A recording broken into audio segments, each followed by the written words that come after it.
The biggest reasons for LGBTQ. That's one of the biggest reasons for LGBTQ. And I'm not against no homosexual or no lesbian. I love all African people, but I reserve the right to disagree with any lifestyle that threatens the survival of the traditional African family. LGBTQ is the new birth control pill. Why do I say that?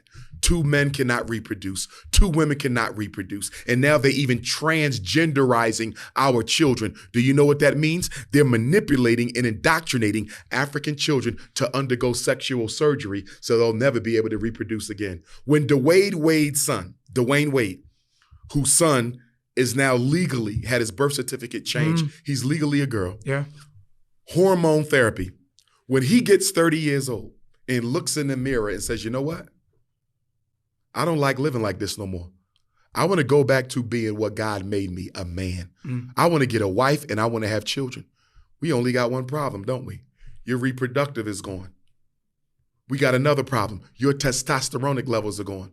Your ability to produce healthy seed is gone. There is no going back. We are not looking at this LGBTQ thing the way we should be looking at it. It is birth control and racial extermination. Why you think Kamala Harris is traveling throughout Africa, trying to convince African countries to legalize gay marriage? Why does America care how Africa chooses to run its society? What do you care about marriage in Africa?